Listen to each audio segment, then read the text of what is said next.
Hello, my name is Kathryn H. Stutz, and I'm a doctoral student of classics at Johns Hopkins. This is Ciceronian Homonationalism, Modern Queer Receptions and the Labor of Empire.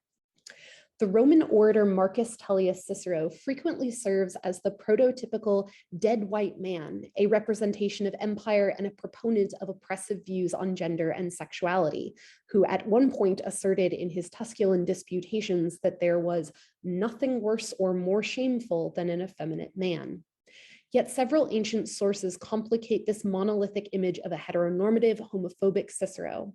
Apart from the homoerotics of Cicero's own writings, which merit an entire paper on their own and are unfortunately beyond the scope of this talk, I'd like to begin by highlighting two ancient authors who depict Cicero engaging in sexual relationships with other men.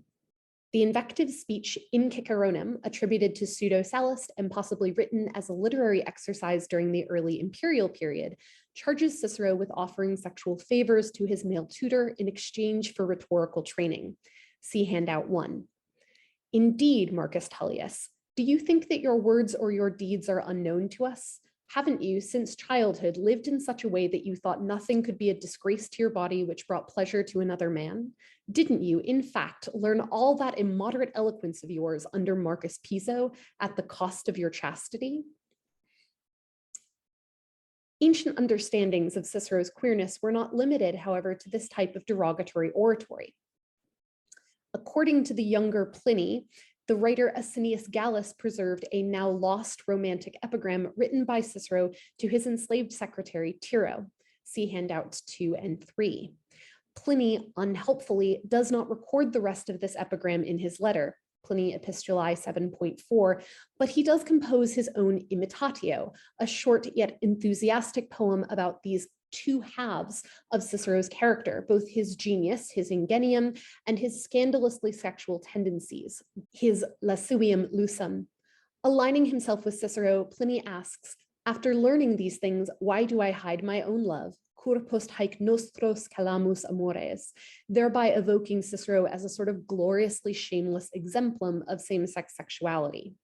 From these accounts, both accusatory and laudatory of a male sexual partner in Cicero's bed, we can see that the notion of Cicero as part of this culture of male same-sex attraction circulated broadly within the literary discourse of the early Roman Empire. Despite previous scholarship on these ancient sources, see, for example, the conservative homophobic 1970s scholarship of William McDermott and the slightly more recent interventions of Eric Gunderson and Matthew Roller, the modern afterlives of Cicero's queer legacy have remained relegated to the margins of classical scholarship. The rest of this paper will therefore examine three major steps forward within the historical queering of Cicero from a fictional perspective: Christopher Marlowe's Renaissance stage play Edward II, the Enlightenment polymath Jeremy Bentham's treatise in defense of same-sex attraction, which pulls upon both Pseudo-Sallust and Pliny the Younger in portraying Cicero, and third, the contemporary audio drama Cicero, a gay reclamation of the aforementioned In Ciceronem. In his play, the troublesome reign and lamentable death of Edward II, King of England, with the tragical fall of the proud Mortimer, better known as Edward II, playwright Christopher Marlowe crafted a historical fiction around the life of King Edward II of England, by then almost 300 years dead. From this later vantage point, Marlowe tackled head-on the question of the homoerotic relationship between the late King Edward and his favorite, Piers Gaveston.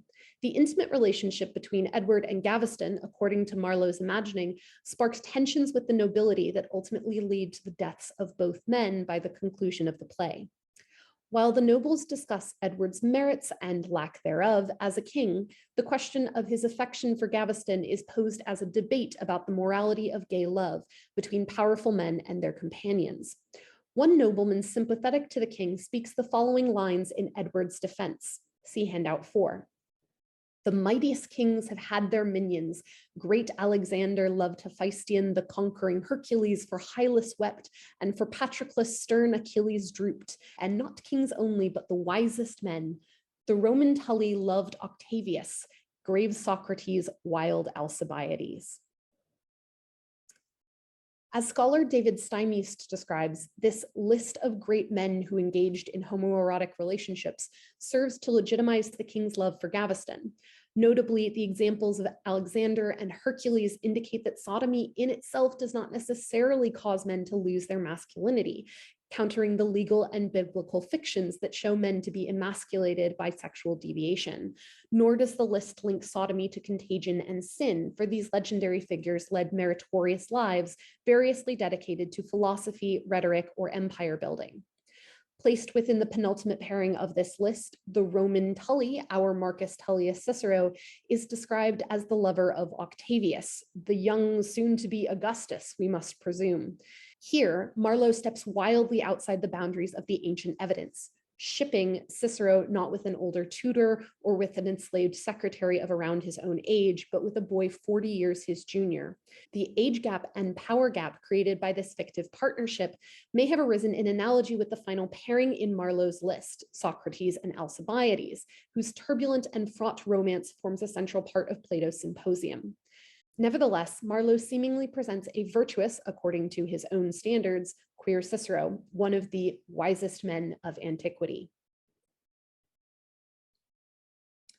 Jeremy Bentham's essay, Pederasty, described by its first modern editor as the earliest scholarly essay on homosexuality presently known to exist in the English language, was written around 1785, but remained unpublished until the 1970s due to its controversial argument against the 18th century English law that prescribed the death penalty as the punishment for sodomy.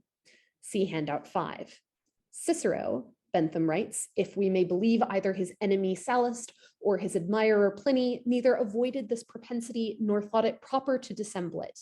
That austere philosopher, after writing books to prove that pleasure was no good and that pain was no evil and that virtue could make a man happy upon the rack, that affectionate husband, in the midst of all his tenderness for his wife Terentia, could play at blind man's buff with his secretary, i.e.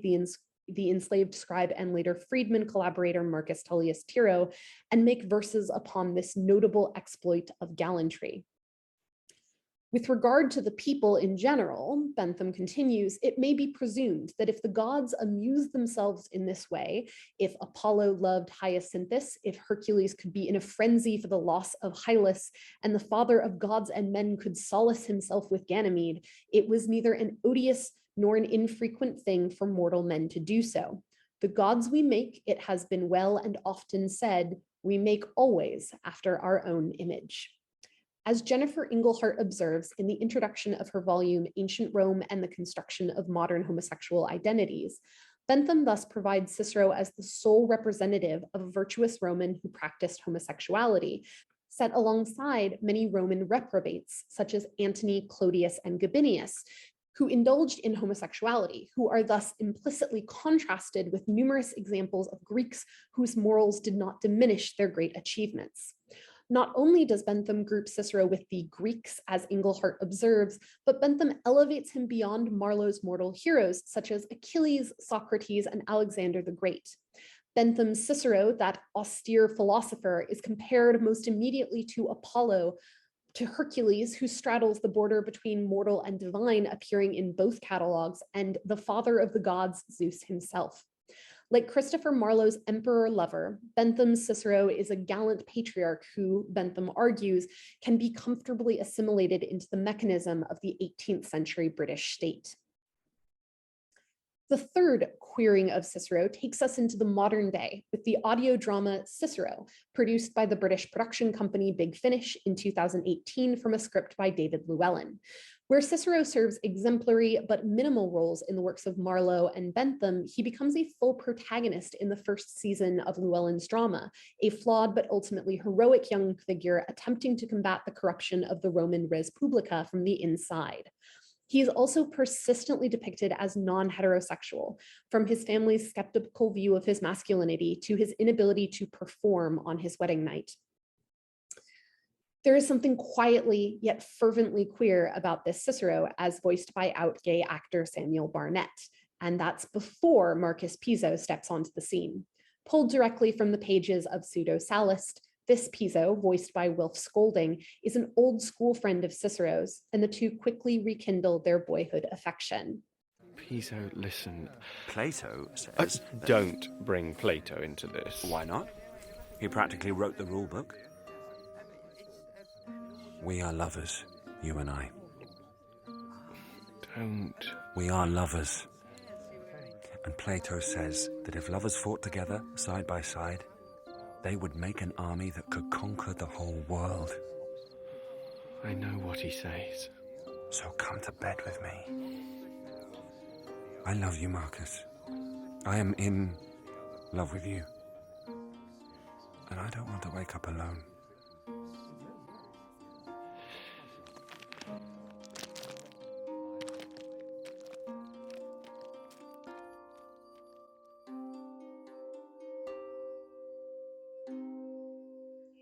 Ultimately, however, Llewellyn's audio drama drives its protagonist to a point of crisis when he is forced to choose between a fulfilling queer relationship with the man who loves him or establishing his name and his memory as a part of Rome's empire. Two paths I see before you, Attica and Rome. Rome offers glory, prestige. Attica offers happiness. How could you know this? It is written on your soul. Stay in Attica and you will be happy. You will live a long and fruitful life, but you will be forgotten. What do you mean? 100 years from now, no one will remember your name. Vines and weeds will grow across your tomb. And if I return to Rome? You will be immortal. Your name echoing down through the ages. Thousands of years from now, men will know who you were and what you did. But there is a price for this. Although Cicero turns toward fame and empire for somewhat admirable reasons, a desire to preserve what he sees as legal justice and equitable political representation, this choice is nevertheless a tragedy. Roman conceptions of appropriate sexual relationships between men might have permitted the type of unequal and thus very likely abusive relationship we see in Pliny the Younger's poem about Cicero's pursuit of Tiro, but for two Roman male citizens like Cicero and Piso to have had a balanced and loving intimacy would doom them both. When these three works of Ciceronian classical reception are read in dialogue with Jasbir Puar's concept of modern homonationalism, a central tension of representation arises. Can Cicero work at all as an exemplum for the modern queer community when Cicero himself so often represents the abuses of Roman imperium? As Puar articulates in a recent update on current global conditions, homonationalism can be understood as a process by which the complexities of how acceptance and tolerance for gay and lesbian subjects have become a barometer by which the right to and capacity for national sovereignty is evaluated. Both Marlowe and Bentham, in their defenses of homosexuality, appeal to British national sovereignty as an institution that should be capacious enough to include within its pantheon great men like Cicero who display same-sex desire, without questioning the imperial projects of England itself. In contrast to these imperially virtuous Ciceros of the Renaissance and Enlightenment, David Llewellyn's contemporary Cicero highlights the crisis of such justifications for queer rights.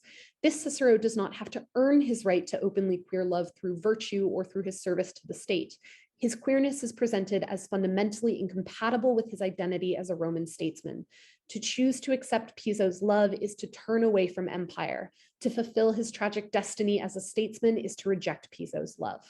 Within this choice of Achilles, I argue, we glimpse a crack in the wall of empire, a way out of the project of imperial queerness, and hopefully toward a better world. Thank you so much for joining me today, and thank you so much to the organizers of the Queer in the Classical for inviting me to be here this morning. I look forward to any questions that you might have. Thank you. Goodbye.